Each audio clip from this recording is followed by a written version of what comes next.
छात्रों, नमस्कार। स्वागत है आपका उमंग एकेडमी ए टू जेड में। आज हम देख रहे हैं क्लास 10th की मैथमेटिक्स और उसमें देख रहे हैं चैप्टर फर्स्ट का 1.2 और जिसमें देखेंगे प्रश्न क्रमांक 2।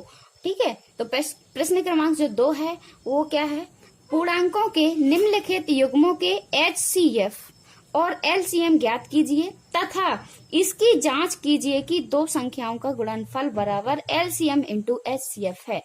हमको क्या है, कुछ संख्याएं मतलब दी गई हैं यहाँ पर, है ना। यहाँ पर 3 क्वेश्चन दिए गए हैं और उसमें हर एक प्रश्न में 2 संख्याएं दी हैं। तो उसके क्या करना है, हमको पहले HCF और LCM ज्ञात करना है, फिर इसकी जांच करना है कि जो 2 संख्याएं हैं उनका गुणनफल उनके दोनों के LCM और HCF के गुणनफल के बराबर होता है। ये हमको क्या है, ज्ञात करना है। तो हम सबसे पहले यहाँ पर क्या है, फर्स्ट क्वेश्चन देख रहे हैं 26 और 91। इसका क्या निकालेंगे, सबसे पहले हम LCM निकालेंगे। ठीक है, तो LCM ज्ञात करने के लिए हम सबसे पहले क्या करेंगे, LCM ज्ञात करना होता है जब हमको, तो हम क्या करते हैं, गुणनखंड निकालते हैं। और गुणनखंड निकालना है तो हमने क्या है, यहाँ पर 26 और 91 के दोनों के गुणनफल निकाल के रखे हैं।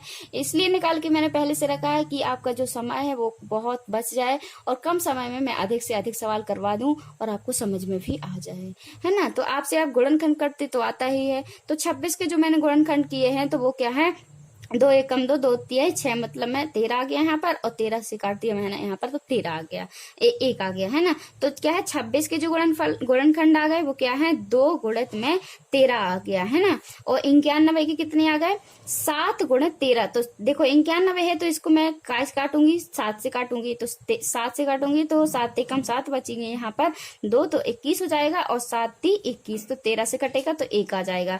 तो इसके कितने आ गए गुणनखंड, 7 गुणित में 13 आ गया। अब मैं इसके क्या निकालूंगी, LCM और HCF ज्ञात करूंगी, है ना। तो इसका जो LCM है वो कैसे ज्ञात करेंगे, हम लिखेंगे यहाँ पर 2 गुणित 13 गुणित में 7। हमने ऐसा क्यों लिखा, जे वाला 2 लिखा, जे वाला 13 लिखा और जे वाला क्या है, 7 लिखा। जब हम LCM निकालते हैं तो जो दोनों संख्याओं के जो गुणनखंड होते हैं उनमें से सभी संख्याएं क्या है, एक बार लेते हैं, एक बार तो लेते ही हैं। पहले तो देखो यहाँ पर भी 13 है, यहाँ पर भी 13 है, तो मैंने क्या है, 13 को एक बार ले लिया। फिर यहाँ पर कितना है, 2 है तो 2 को एक बार ले लिया, और यहाँ पर 7 है 1, तो यहाँ पर मैंने 7 ले लिया। कोई भी संख्या मैंने छोड़ी नहीं है, और जो 2 बार डबल बार आई संख्या तो मैंने क्या है उसको एक ही बार लिखा है। तो ऐसा क्या होता है, जे LCM आ जाता है। अब मैं इसको क्या है, गुणा कर लूंगी, तो 13 दूनी 26 आ जाएगा, यहाँ पर 26 गुणे 7 हो जाएगा, तो कितना आ जाएगा यहाँ पर 182। इसका क्या है, देखो 7 छंग 42 की 2 हासिल किया है 4, और 7 दूनी 14 और 4 18, तो 182 क्या है, इसका LCM आ गया। किसका 26 और 91 का। अब हमको निकालना है इनका HCF। अब HCF का जो निकालते हैं संख्याओं का, तो क्या होता है, जो गुणनखंड होते हैं, अभाज्य गुणनखंड होते हैं उसके, तो उसको क्या करते हैं, एक बार जो जितने जोड़े बनते हैं उनको भी लिखते हैं एक बार। ठीक है, तो यहाँ पर जो संख्या इसमें है वो संख्या इसमें होनी चाहिए, वो उसी को हम एक बार लिखेंगे। तो इसमें भी 13 है, इसमें भी 13 है, तो हम इसको क्या लिख देते हैं, 13 को यहाँ लिख देते हैं। इसमें तो 2 है लेकिन इसमें 2 नहीं है, तो हम इसको नहीं लिखेंगे। और इसमें 7 है लेकिन इसमें नहीं है, तो इसको भी नहीं लिखेंगे। तो 13 दोनों में है ना, कॉमन है, कॉमन फैक्टर दिखाई दे रहा है, तो हमने क्या है, इसको लिख दिया, किसको, 13 को लिख दिया। तो यही क्या है, इसका मासा हो जाएगा। ठीक है, यही क्या है, इसका महत्तम समावर्तक हो जाएगा। तो अब देखो LCM और HCF तो हमने निकाल लिया दोनों का। LCM हो गया ये और HCF हो गया ये। अब हमको करनी है इनकी क्या, जांच क्या करनी है कि जो ये 26 और 91 2 संख्याएं दी हुई हैं, इन दोनों का गुणनफल है जो, वो इनके LCM और HCF के गुणनफल के बराबर है। ये हमको क्या करना है, ज्ञात करना है, जो जांच करना है ना। तो जांच करना है तो 2 संख्याओं का गुणनफल इस सूत्र पे हम रख देते हैं यहाँ पर। तो 2 संख्या क्या है, 26 गुणित 91 लिख दिया यहाँ पर, और लासा मतलब LCM कितना है इनका, 182, और HCF कितना है, HCF है कितना, 13, है ना। यहाँ पर गुणा का साइन लगा है तो हमने गुणा करके 13 लिख दिया, और यहाँ पर गुणनफल लिखा है स्पष्ट, तो हमने इनको गुणा कर दिया। अब जो इनका गुणनफल है वो कितना आएगा, यहाँ पर आप गुणा कर लेना, तो यहाँ पर कितना आएगा, 2366 आ जाएगा, और इनका भी कितना है, 2366 ही आएगा। अब 366 तीनों साइड आ गया है। इसका मतलब है कि जो हमारा सवाल है, जो हमको सिद्ध करना था, वो क्या है, सिद्ध हो गया, बिल्कुल करेक्ट है। यहाँ पर आप लिख सकते हैं कि यही सिद्ध करना था। ठीक है, क्या करना था यहाँ पर, यही सिद्ध करना था। तो हमारा आ गया, और क्या है, जांच सही, दोनों पक्ष बराबर आ गए। इसका मतलब है कि हमारा जो सवाल है वो क्या है, बराबर, बिल्कुल सही है, करेक्ट है ना। अब हम देखते हैं इसका क्वेश्चन नंबर दूसरे का दूसरा सवाल। तो वो क्या है, 510 और 92 है। कितना है, 510 और 92 लिखा हुआ है। इन संख्याओं का सबसे पहले हम एलसीएम और एचसीएफ ज्ञात करेंगे। इसके बाद हम करेंगे इसकी क्या, जांच की दोनों संख्याओं का जो गुणनफल है वो उनके एचसीएफ और एलसीएम के गुणनफल के बराबर है या नहीं। तो यहाँ 510 के जो मैंने गुणनखंड कर लिए हैं वो लिखेंगे हम, और 92 के लिखे हैं तो वो भी कर लेंगे। आप कर सकते हो, मैंने पहले से करके रखा है कि आपका वो जो टाइम कीमती समय है ना वो बच जाए आपका। ठीक है, तो यहाँ पर मैं इनके गुणनफल लिख लेती हूँ 510 के पहले। तो 2 गुणित 3 गुणित 5 गुणित 17 इतना आया इसका। ठीक है, और 92 के कितने हैं, 2 गुणित 2 गुणित 23 आया है। तो जो ये कॉमन फैक्टर है इसको हम क्या है, जो दो बार है तो इसको हम कैसे लिख लेंगे, 2 की घात 2 गुणित 23 लिख लेंगे, इसको ऐसा लिख लेंगे। इसके बाद में क्या है, यहाँ पर क्या है, कोई भी संख्या डबल नहीं है। अब हम इनके एलसीएम ज्ञात करेंगे। तो एलसीएम ज्ञात करने के लिए क्या करेंगे कि जो एक इसमें जो कॉमन है वो तो लिखेंगे ही, कितना हाईजेस्ट फैक्टर वाला लिखते हैं, क्या कौन सा लिखते हैं, हाईजेस्ट वाला लिखते हैं। हाईजेस्ट जिसमें घात चढ़ी होती है उसको सबसे पहले लिखेंगे।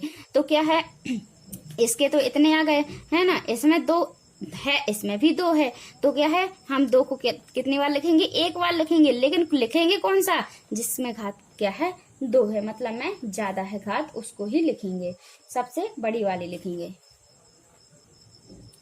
तो 2 की घात जिसमें ज्यादा होगी वही लिखेंगे। ठीक है, तो इसमें 2 की घात कितनी है, 2 चढ़ी है। ठीक है, फिर इसके बाद में जो 2 तो हट गया, जे वाले भी 2 हट गए, जे वाला 2 हट गया। अब 3 है, 3 इसमें नहीं है, लेकिन फिर भी हम क्या है 3 लिखेंगे, क्योंकि एलसीएम निकाल रहे हैं ना कि एचसीएफ। अब इसमें 5 है, इसमें नहीं है, तब भी हम क्या है 5 तो लिखेंगे। इसमें 17 है, इसमें नहीं है, लेकिन हम फिर भी 17 लिखेंगे। और इसमें 23 है, इसमें नहीं है, तब भी हम क्या है 23 लिखेंगे। क्यों लिखेंगे, क्योंकि एलसीएम निकाल रहे हैं। अगर एचसीएफ निकालते होते ना तो क्या है, सिर्फ वही संख्या लिखते जो क्या है कॉमन होती दोनों में, है ना। इसमें अब इसका मल्टीप्लाई करेंगे हम, तो कितना आएगा यहाँ पर, 23,460 आएगा इनका क्या, गुणा, है ना। तो एलसीएम कितना कहलाएगा, 23,460 इनका एलसीएम आ गया। अब एचसीएफ कैसे ज्ञात करेंगे, एचसीएफ ज्ञात करने के लिए क्या करेंगे हम कि इसमें जो संख्या होगी और इसमें होगी वही क्या कहलाएगी, एचसीएफ कहलाएगी। तो इसमें कॉमन क्या है, 2 कॉमन है, इसमें भी 2 है, इसमें भी 2 है, तो क्या है हम 2 लिखेंगे। लेकिन जब महत्तम समवर्ती मतलब में एचसीएफ निकालते हैं तो सबसे छोटी घात वाली यहाँ पर संख्या लेते हैं। तो सबसे छोटी क्या है, जे है ना, तो इसमें 1 की घात है, इसमें 2 की है, तो हम 1 की घात वाला लेंगे। यही क्या है, एचसीएफ है। तो एलसीएम आ गया जे और एचसीएफ आ गया जे। अब हमको क्या है, जांच करनी है कि जो दोनों संख्याएं हैं उनका गुणनफल उनके एलसीएम के गुणनफल के बराबर है या नहीं है। तो सबसे पहले हम क्या करेंगे, 2 संख्याओं का गुणनफल, संख्याएं क्या थी, 510 इंटू 92 इतना था, है ना। और एलसीएम कितना है, 23,460 है इसका एलसीएम। और एचसीएफ कितना है, 2। तो इसका क्या है, गुणा करेंगे हम, है। तो इसका गुणा करेंगे तो कितना आ जाएगा यहाँ पर, 46,920 इनका गुणा आ जाएगा। और इनका भी गुणा कितना आ रहा है, 46,920। अगर आप चाहें तो गुणा रफ कार्य में कर सकते हैं। ठीक है, इनका इतना, तो दोनों का बराबर आ रहा ना, इतना इसका गुणनफल इतना आ रहा है दोनों संख्याओं का, और इनके एलसीएफ और एचसीएफ, एलसीएम और एचसीएफ का भी गुणा इतना ही आ रहा है। तो इसका मतलब क्या है, यही ये हमारा जो सवाल है वो एकदम क्या है, राइट है। और 2 संख्याओं का गुणनफल है जो वो एलसीएम, उन संख्याओं के एलसीएम और एचसीएफ के बराबर होता है, यह क्या है हमने सिद्ध कर दिया है। यही सिद्ध करना था, ऐसा आप लिख सकते हो, यही सिद्ध करना था, यही सिद्ध करना था। और दोनों पक्ष बराबर हैं। अगर एक कोई छोटा हो, एक कोई कम होता है, कोई ज्यादा होता, तो क्या है, ये हमारा सवाल गलत होता। और ये जो सूत्र है कि 2 संख्याओं का गुणनफल बराबर में एलसीएम और एचसीएफ, तो क्या है वो गलत सिद्ध कर दिया जाता। ठीक है, यही सिद्ध करना था, जो कि सत्य है, जो कि हमने क्या है सिद्ध कर लिया। अब हम यहाँ पर देख रहे हैं आपको क्या, तीसरा सवाल, जो तीसरा इसी क्वेश्चन का तीसरा सवाल है, प्रश्न 2 का ही। 336 और 54, 336 और 54 का भी ऐसे ही निकालना है। तो सर्वप्रथम क्या है, 336 और 54 के हमने अभाज्य गुणनखंड लिख लिए हैं। ठीक है, निकाल लेते हैं हम। तो 336 के हमने यहाँ पर गुणनखंड निकाल के रखे हैं पहले से ही, ठीक है, आप निकाल सकते हैं। तो क्या है, 3 गुणित कितने बार आया है, 1 2 3 4 बार आया है 2, तो 2 गुणित 2 गुणित 2 गुणित 2 लिख लिया हमने। यहाँ पर 7 आया तो एक बार 7 आया है तो हमने लिख लिया 7, है ना।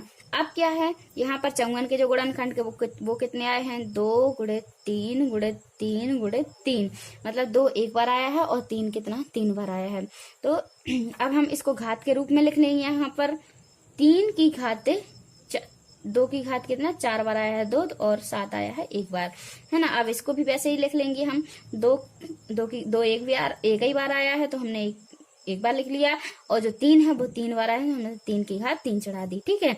अब यहाँ इतना आया इसका और गुणनखंड, और इसके गुणनखंड ये आए हैं, है ना। अब हम इनसे क्या निकालेंगे, एलसीएम निकालेंगे। अब एलसीएम निकालने के लिए क्या होता है कि जितनी भी संख्याएं होती हैं, जितने भी गुणनखंड होते हैं, 5 गुणनखंड, हम सबको लिखते हैं, और जो हाईएस्ट घात वाला होता है हम सबसे पहले उसको ही लिखते हैं। तो हमने यहाँ पर देखो 3 दिया है तो हमने 3 लिख लिया। अब 3 यहाँ पर भी है, यहाँ पर भी है 3, तो हम एक बार 3 तो लिखेंगे, लेकिन कौन सा लिखेंगे, जिसमें ज्यादा वाली घात है। तो ज्यादा की घात किसमें है, इसमें है, तो घात कितनी है, 3 चढ़ी है, तो हमने 3 चढ़ा दिया, ठीक है। अब इसके बाद 2 है, तो दो लिखा हमने सबसे पहले। अब 2 इसमें भी है, लेकिन इसमें भी है, तो ज्यादा कौन सी घात किसमें है, ज्यादा बड़ी घात किसमें है, इसमें है, तो हमने सबसे पहले इसकी घात चढ़ा दी। फिर इसके बाद में क्या है, 7 है यहाँ पर, तो 7 लिखा, तो इसकी तो पूरी संख्या लिख गई और इसकी भी लिख गई, अब कोई दिक्कत नहीं। इसका क्या है, एलसीएम निकालेंगे अब हम। अब इसका जो एलसीएम है वो कितना आ जाएगा, इनको गुणा करेंगे तो कितना आ जाएगा, यहाँ पर 3024 आ जाएगा। कितना आ जाएगा, इन सब का यदि हम गुणा करेंगे तो कितना आ जाएगा, यहाँ पर 3024 आ जाएगा। और एचसीएफ कितना आएगा, यहाँ पर एचसीएफ है जो, वो एचसीएफ कैसे निकालेंगे, यहाँ पर 3 है तो हम एक बार क्या है 3 लिखेंगे, इसमें भी 3 है ना, दोनों में कॉमन, इसमें कॉमन वाली चीज, कॉमन वाला अभाज्य गुणनखंड जो होता है वही लिखते हैं। इसमें है तो इसमें भी होना चाहिए, तो इसमें है, लेकिन सबसे छोटा वाला लिखते हैं इसमें। तो छोटा वाला कितना है, यही 1 है, तो सबसे छोटा वाला लिख दिया हमने। फिर इसके बाद 2 इसमें है, 2 इसमें है, तो हमने एक बार इसको क्या है 2 को लिख दिया, लेकिन सबसे छोटी घात वाला लिखना होता है इसमें, तो सबसे छोटी घात 1 है, तो हमने एक बार लिख दिया, ठीक है। अब इसमें जो है 7 है, लेकिन इसमें 7 नहीं है, दोनों में कॉमन नहीं है, ठीक है, तो हम इसको क्या है अब नहीं लिखेंगे। तो 3 दूनी 6, इसका क्या है, इसका एचसीएफ निकल आया, 3 दूनी 6 मतलब 6 आ गया, ठीक है। अब हम दोनों के एलसीएम और एचसीएफ तो आ गए हैं, अब हमको क्या करनी है, जांच करनी है कि दोनों संख्याओं का जो गुणनफल है वो उनके एलसीएम और एचसीएफ के बराबर है या नहीं है, ठीक है। तो 2 संख्याओं का गुणनफल संख्या क्या थी, 336 गुणित 54 लिखेंगे यहाँ पर, और फिर उसका एलसीएम है जो, वो एलसीएम कितना है, 3024, इनका क्या है, ये एलसीएम है, तो हमने यहाँ पर एलसीएम लिख दिया। फिर गुणा करके, गुणा का चिन्ह है तो गुणा लिख दिया। फिर एचसीएफ कितना है, 6 है। अब दोनों का इनका गुणा करना है और इनका गुणा करना है, अगर दोनों गुणन बराबर आते हैं तो ये हमारा क्या है, बिल्कुल सत्य है। तो जब इनका दोनों का गुणा करेंगे तो कितना आएगा, यहाँ पर 18144 आएगा, और इसका भी क्या है 18144 आएगा, मतलब दोनों का बराबर आ रहा है। इसका मतलब है कि 2 संख्याओं का गुणनफल है जो उनके एलसीएम और एचसीएफ के गुणनफल के बराबर होता है। यही क्या करना था, हमको सिद्ध करना था, यही सिद्ध करना था, ठीक है, यही सिद्ध करना था। अब आपका जो क्वेश्चन 2 था उसके तीनों जो सवाल थे वो क्या है, पूरे हो चुके हैं, ठीक है। अगर आपको कुछ डाउट है तो आप कमेंट करके पूछ सकते हैं, और अगर आपको मेरी वीडियो पसंद आए तो लाइक करना, कमेंट करना और अपने दोस्तों में शेयर करना, ठीक है। अगर आपने मेरा चैनल अभी तक सब्सक्राइब नहीं किया है तो चैनल को सब्सक्राइब कर लेना और बेल आइकन भी प्रेस कर लेना, ताकि जैसे ही कोई नई वीडियो डलेगी तो आपके पास तुरंत नोटिफिकेशन पहुंच जाएगा, ठीक है। मिलते हैं नेक्स्ट वीडियो में, तब तक के लिए नमस्कार।